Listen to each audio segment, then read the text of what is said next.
새로울 신, 매울 신, 무엇보다 믿을 신, 뉴스 신세계 헬마우스 임경빈 작가 오셨습니다. 어서 오세요. 안녕하세요. 매주 목요일에는 이분과 함께합니다. 장성철 소장님, 어서 오세요. 네, 반갑습니다. 네, 새롭게 들리네요. 우리 로고가 뉴스의 신들과 함께한다고 하셔서 예.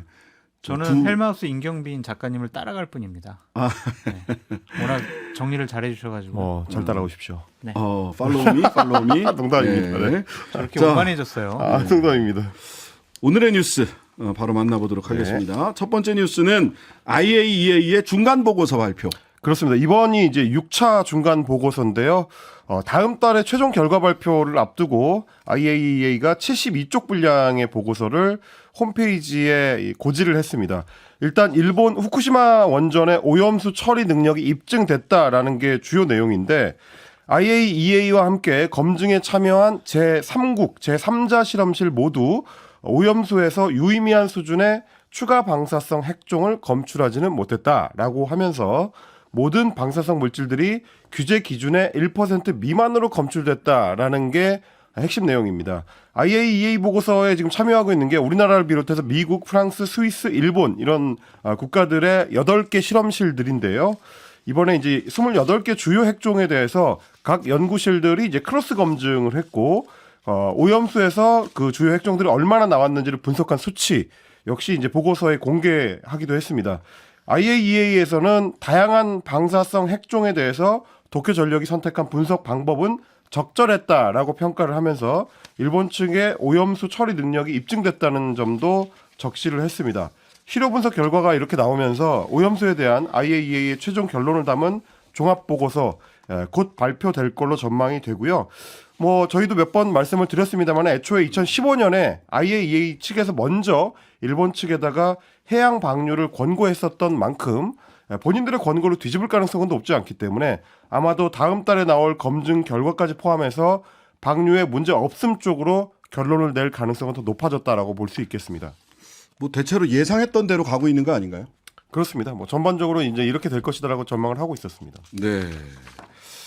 자, 한덕수 총리가 또 한 말씀 하셔가지고. 네. 지금 이제 정부의 입장을 한덕수 총리가 대변한다라고 할 수 있겠는데 어제 저희가 시간을 통해서 전해드렸던 시찰단의 활동 보고에 대해서 굉장히 괜찮았다, 만족스러웠다 이렇게 평가를 했고요. 그러면서 방류 절차라든지 검사 시설, 방사능 분석에 있어서 일본의 투명성 등에 대해 우리가 다시 한번 면밀하게 볼 수 있는 기회였다 이렇게 얘기를 했습니다. 그러면서 지금 이제 오염수 방류 문제에 대해서 문제 제기를 하고 있는 측에 대해 잘못이라고 몰아세우는 듯한 발언들이 좀 눈에 띄었는데 정치적인 목적이나 이념에 의해서 사람들에게 뭔가 문제 있다고 자꾸 생각하게 하는 거 이거 우리 어민들을 굉장히 힘들게 만드는 것이다. 그러니까 문제 제기를 하는 것 자체가 어민들한테 피해가 된다라는 식으로 얘기를 했고요. 그러면서 한덕수 총리 본인이 만나본 일부 어민들 같은 경우는 정부한테 되려 오염수 방류에 문제가 없다고 얘기해달라라는 부탁을 하더라. 이렇게 전하기도 했습니다. 이런 걸 전문용어로 눈 가리고 아웅이라고 하지 않나요? 그러니까 선전선동하는 괴담을 유포하는 것도 상당히 문제라고 생각이 들지만 저는 시찰단의 활동 보고서 결론은 저희가요 종합적으로 판단해 볼게요 이거잖아요. 결론을 안 내렸어요. 그렇죠. 그런데 국무총리라는 분이 굉장히 괜찮았다, 만족스러웠다. 뭐가 만족스러웠는지 저는 솔직히 이해할 수가 없다라고 말씀을 드리고 이런 것들이 국민의 불안을 점점 더 높이는 것이 아니냐. 이렇게 되면 저도 또 괴담을 유포하게 되는 건가요? 국민의 불안을 높이는 것이 아니냐. 그러니까 의혹이 해소가 안 되잖아요. 네. 그리고 사실 좀 한덕수 총리의 발언 중에서 저는 제일 걸렸던 게 계속 이런 이야기를 하면 그게 어민들한테 피해가 된다라는 얘기는 뒤집어서 보면 그런 비판을 하는 목소리가 안 들리면 우리 국민들이 문제 없는 걸로 판단한다라는 얘기와 거의 같은 거기 때문에 자칫하면 우리 국민들이 이제 그런 어떤 정보에 대해서 이제 판단할 수 없는 사람들로 혹시 이제 총리가 여기고 있는 것은 아닌가. 이런 걸로도 좀 보여줘가지고 한 번 더 말씀드리고 싶어요. 2021년 4월 29일 날 국회에서 국민의힘에 계시는 중요한 분들이 후쿠시마 방사능 오염수 방류 결정 규탄 결의안을 냈죠. 발표했거든요. 쉬운 네 분인가. 그러니까 조태영 안보실장 있고요, 김기현 당대표 있고요, 정진석 전 비대위원장 있으시고. 네, 박진 외교부 장관 있고요. 이런 분들이 있는데 거기에 이렇게 얘기를 했어요. 대한민국 국회는 일본 정부의 일방적인 후쿠시마 원전 오염수 해양 방류를 규탄한다. 그리고 오염수 처리에 대한 투명하고 과학적인 검증이 이루어져야 한다. 그런데 시찰단이 가서 그냥 둘러본 거지 과학적인 검증하지는 않았잖아요. 시료 채취를 한 적이 없어요. 네. 근데 이것은 자기 부정 행위가 아니냐라는 좀 생각이 들어서 조금 더 국민을 안심시킬 수 있는 과학적인 검증을 제발 좀 해주셨으면 좋겠어요. 근데 그 아까 말씀하신 그 결의안에 이름을 올리고 규탄 결의안 오염수 방류하면 안 된다라고 하는 결의안에 이름을 올리셨던 김기현 국민의힘 대표는 한덕수 총리보다 한 발 더 나가신 것 같은데요. 그렇습니다. 야당의 비판을 두고 후쿠시마 괴담 선동이라고 오늘 규정을 했습니다. 일단 목소리 한번 들어보시겠습니다. 미국산 쇠고기 먹으면 뇌 숭숭 구멍탁이라는 쇠고기 괴담을 조작에 대던 세력들이 다시 발호하고 있습니다. 민주당이 부풀리고 조작해내는 오염수 괴담에 국민들은 피로를 호소하고 선량한 우리 어민들은 생업의 위기를 걱정해야 하는 지경에 이르고 있습니다. 민주당이 과학이 아닌 괴담을 통해서 불안감을 키우는 구태를 아직도 반복하고 있는 것을 보고 계신 우리 국민들께서 엄중히 심판해 줄 것으로 확신합니다.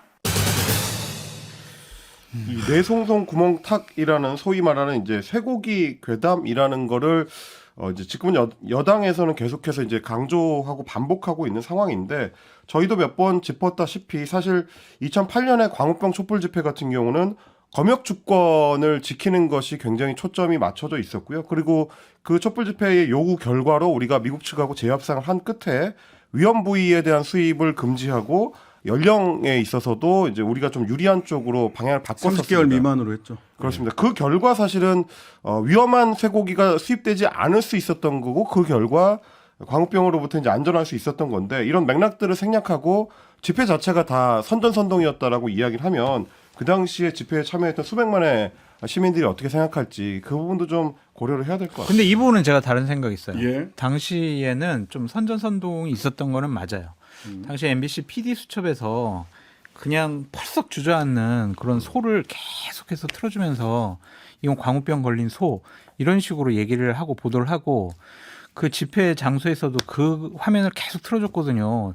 제가 그것만 봐도 야 큰일 났다 이거 이명박 정부 잘못됐다 그렇게 생각을 했었는데 나중에 그것이 다 아니다 조작된 화면이었다 이런 식의 보도 그리고 다른 병에 걸린 소를 그런 식으로 광우병으로 몰고 갔다라는 것이 다 나타났잖아요. 그래서 저는 어느 정도 광우병 때는 선전선동이 있었던 것 같은데 이 후쿠시마 오염수 방류 문제와 관련해서는 진짜 인류가 한 번도 경험해보지 못한 거잖아요. 근데 체계적인 검증과 조사 없이 무조건 괜찮다라고만 얘기하는 것은 이건 정말 잘못된 것 같아요. 네.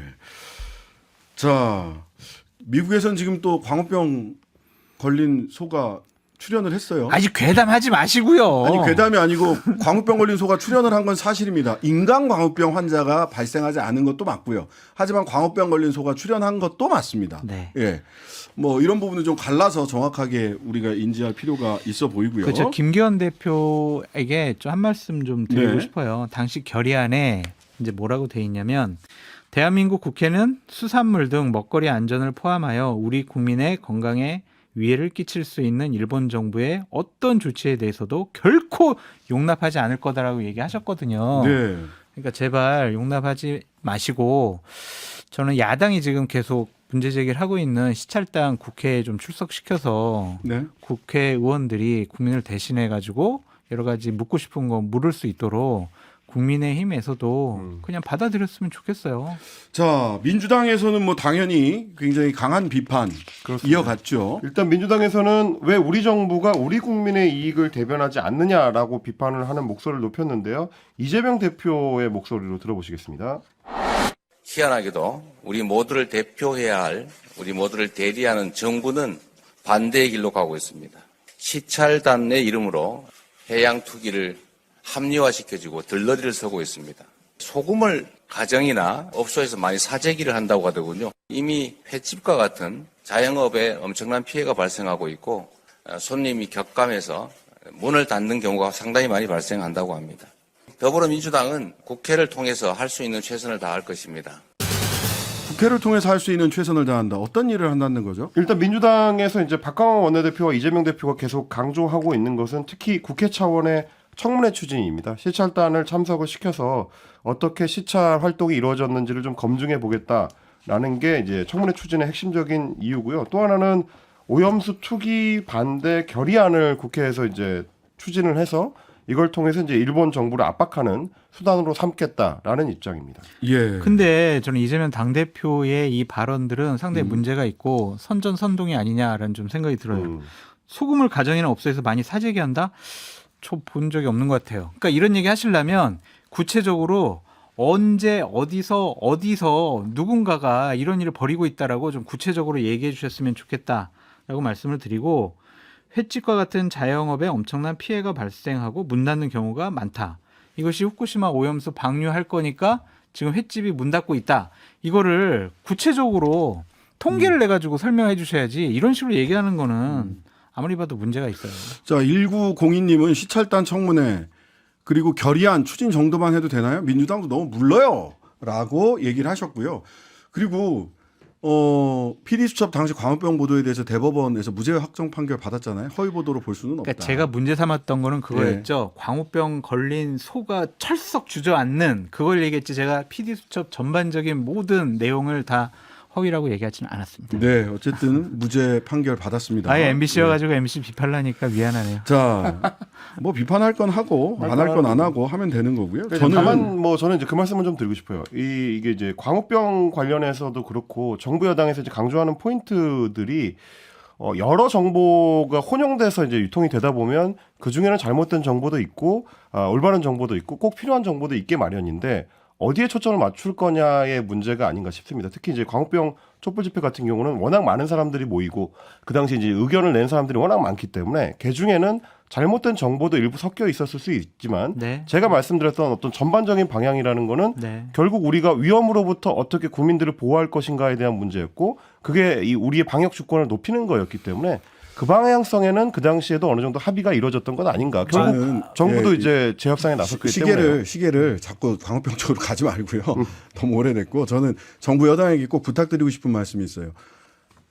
국민들이 여론조사 결과에 따라서는 조금 다르지만 60에서 80% 정도가 오염수 방류에 반대하고 있다라는 여론조사 결과들이 여러 군데서 확인이 되잖아요. 그럼요. 예. 그러면 야당한테 화내고 야당을 조롱하는 걸로 국민이 설득이 될까요? 오히려 국민을 설득하는데 차분하게 국민을 설득하는데 집중을 하는 것이 정부 여당의 역할인데 뇌송송 구멍탁 이런 그 자극적인 이야기를 쓰면서 야당한테 화를 낸다고 국민이 설득되겠느냐. 소금 샀다는 분들 굉장히 많이 나오고 계십니다. 문자로 예. 지금 예.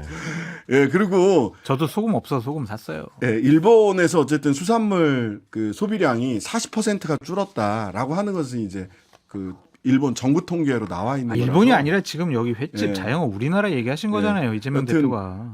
그 우려가 그 자영업 하시는 분들에 대해서 한덕수 총리도 우려를 표명을 했고 이재명 대표도 우려를 표명을 했습니다. 근데 방향이 좀 다르다. 근데 두 분 다 뭐 저는 장 소장님 말씀대로 정확하고 구체적인 통계를 가지고 말씀하시는 게 좋겠다.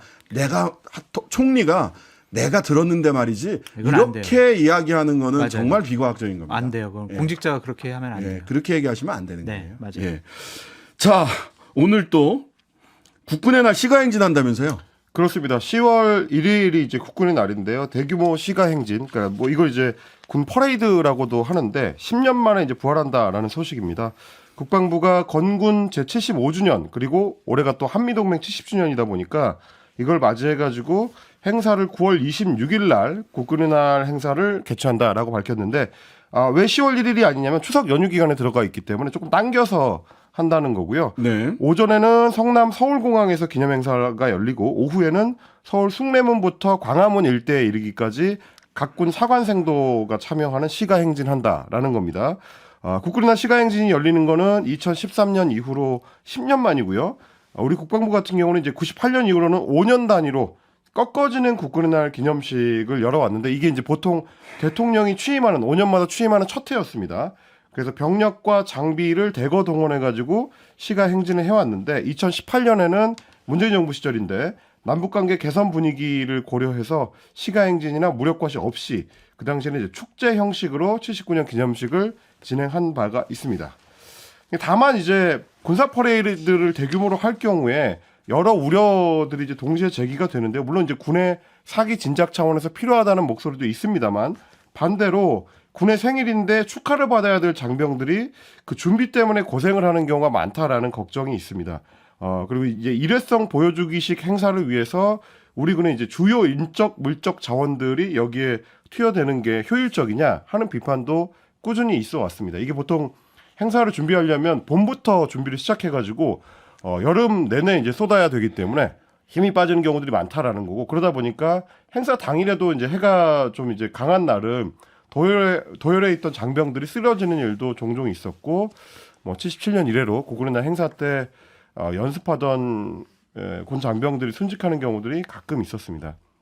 뭐 그러다 보니까 군사 독재가 끝난 문민정부 이래로는 국군의 날 퍼레이드가 이제 축소되는 흐름을 이어왔는데 올해 다시 이제 군사 퍼레이드가 열린다고 하니까 이제 이런저런 목소리들이 나오고 있습니다. 국군의 날 행사 준비 해보셨어요? 장 소장님? 연배로 보면 해보셨을 것도 같은데. 저는 91년도부터 93년도 이렇게 군대 갔다 왔는데 안 해봤습니다. 전 헌병대에 있었는데 제가 직접 한 건 아니고 이제 의장대에 있는 사람들은 종종 차출이 됩니다. 그렇죠. 의장대에 있는 분들. 맞아요. 정말 힘들어요. 정말 힘들죠. 정말 힘들어요.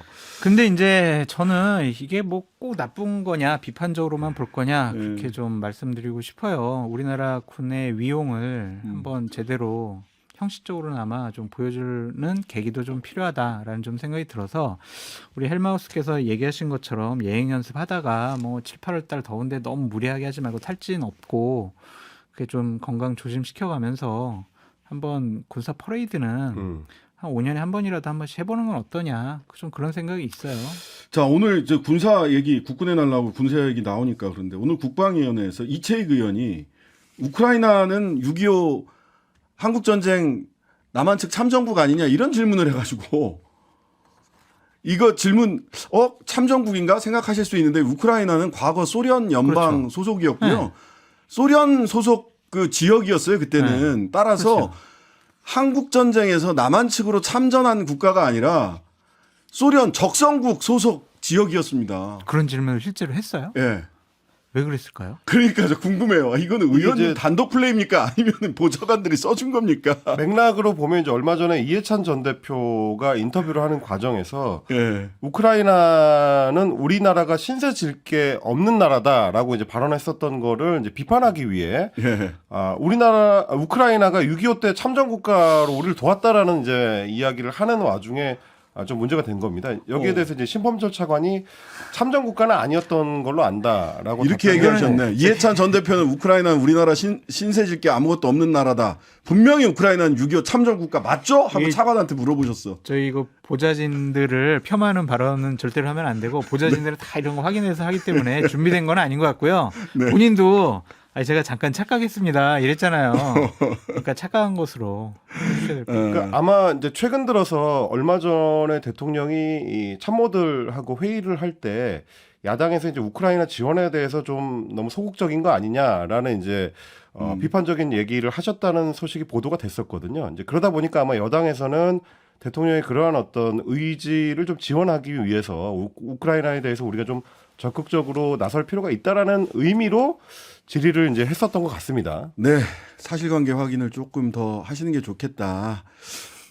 지금 시가행진 관련해서 5714님 국군의 날의 시가행진 이러면 북한과 다를 것이 뭔가라는 의견 주신 분 계시고요. 반면에 3982번님 오늘 보수 언론에서 주로 이렇게 얘기를 했던데 문재인 정권 땐 싸이 공연, 윤석열 정권에서는 국군의 날 퍼레이드 이렇게 딱 대비해서 기사를 헤드라인을 뽑으셨더라고요. 3982님 싸이가 와서 공연하는 것보다 낫다.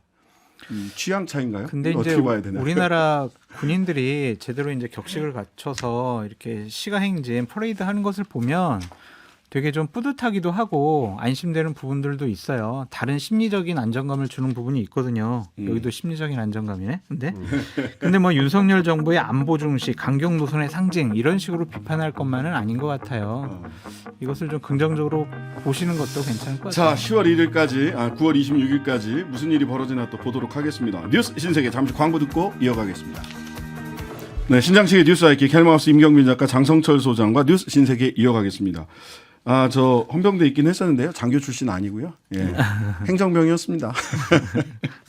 그래서 의장대 분들이 가서 고생하는 걸 곁에서 지켜봤다. 안 때렸죠? 사병들, 아이고. 헌병들이 무슨, 막 때리던데. 예. 자, 오늘 김문수 노사정위원장 교체설이 나왔습니다. 오늘 있었던 뭐 뉴스 보도 중에서 제 표현으로는 이제 가장 좀 이상한 뉴스였다라고 생각이 좀 되는데 이제 한겨레에서 처음에 이제 단독 보도를 했습니다. 노동계하고 계속 좀 충돌을 벌이고 있는 정부 여당 쪽에서 오히려 김문수 경제사회노동위원회 위원장, 경사노위 위원장에 대한 교체 필요성이 나왔다는 겁니다.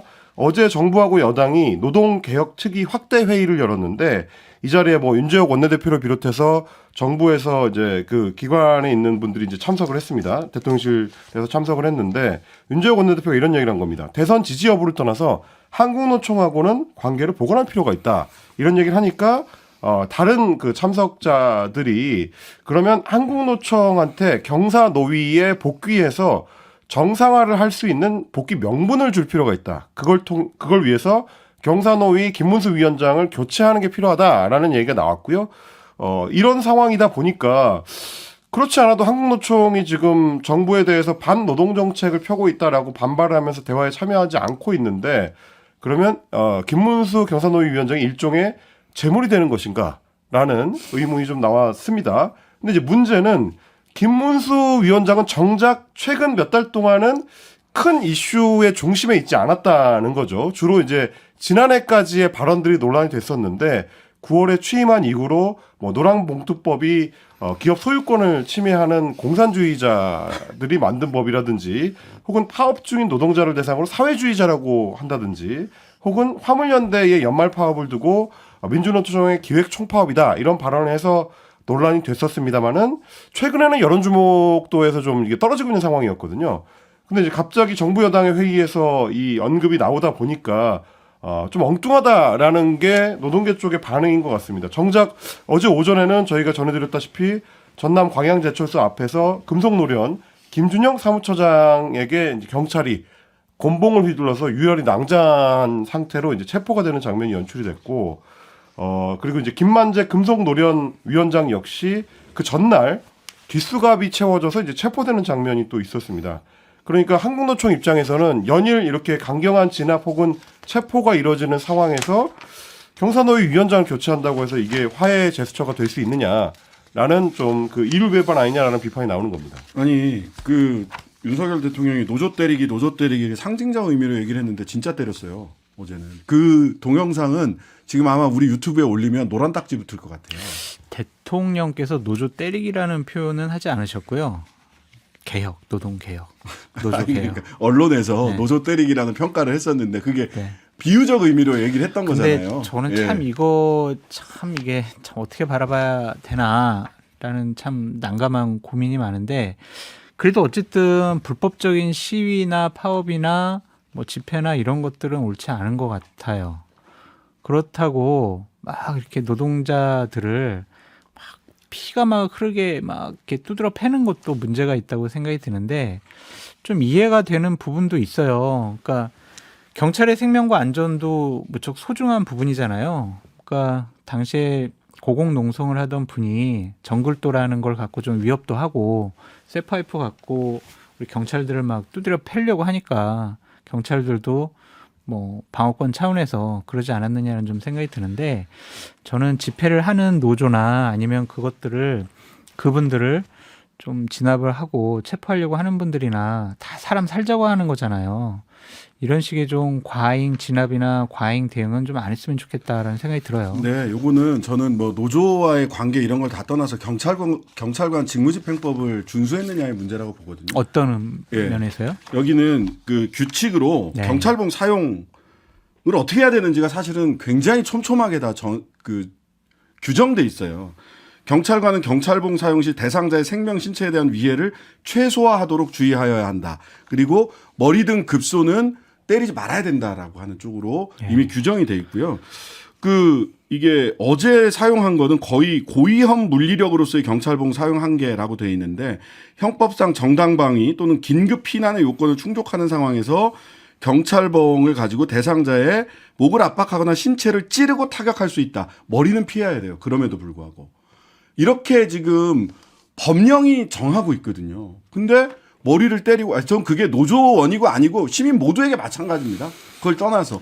저는 이 경찰관 직무집행법과 이 물리력 사용 행사에 관한 기준 경찰 스스로 정한 이걸 지키고 있느냐 저는 이 질문을 할 수밖에 없어요. 근데 이런 부분도 법률가로서. 우리가 봐야죠. 40cm가 되는 정글도를 갖고 위협을 한 부분 그리고 1m 그건 사실관계가 지금 서로 주장이 다릅니다. 사용했느냐 안 했느냐. 그러니까 제가 사용했다고 얘기 안 했고요. 예. 그러니까 위협했다라는 부분 그리고 1m 정도가 아니 되는 위험 여부도 사실이 다릅니다. 네. 주장. 갖고만 있어도 위협이죠. 그거는 사실은. 칼을 40cm 갖고 있는데 그건 위협이 안 되겠어요. 그리고 1m 들었느냐 정도가 안 되는 들었느냐도 서로 네. 주장이 다르다고요. 1m가 쇠파이프만 되는 인정해요. 쇠파이프 가지고 막 이렇게 때리는 경찰을 때리는 그 모습을 영상에서 봤는데 그것은 불법 폭력적인 방법이 아니냐. 자, 형법상 정당방위 또는 긴급 피난의 요건을 충족했을 때만 찌르거나 때릴 수 있다고 되어 있는데요. 형법상 정당방위나 긴급 피난 굉장히 인정되기 어렵습니다. 아시다시피. 예. 심지어는 누가 나를 강간할지도 모르니까 내가 그 침대 밑에다 칼을 놔둬야지. 그랬다가 찔렀는데도 그거 정당방위로 인정 안 됐어요. 예. 부부지간에 부부강간 사건으로 유명한 사건이 있습니다. 그만큼 정당방위 어려운 거예요. 근데 그런 상황이었느냐? 글쎄요. 제가 보기에는 예, 그렇습니다. 어제 민주노총 상황만 좀 짧게 좀 예. 전해드리려고 하는데 어제 집회가 있었습니다. 민주노총에서 이제 서울 시내 곳곳에서 집회를 열었다라는 거는 어제 전해드렸는데 집회를 열고 나서 양회동 열사 분향소 설치를 둘러싸고 경찰하고 대치가 좀 있었습니다. 그 결과 민주노총 소속 노조원 4명이 공무집행방해로 지금 연행이 된 상태고요. 고 양해동 씨의 분신을 건설노조 간부가 현장에서 방조했다라는 취지로 보도로 됐던 조선일보 등에 대해서는 경찰이 수사에 착수했다는 소식도 좀 전해졌습니다. 네, 뉴스 신세계 지금까지 헬마우스 임경빈 작가 장성철 소장이었습니다. 감사합니다. 감사합니다. 하루 종일 기다려지는 진짜 시사. 평일 저녁 6시 5분 신장식의 뉴스 하이킥.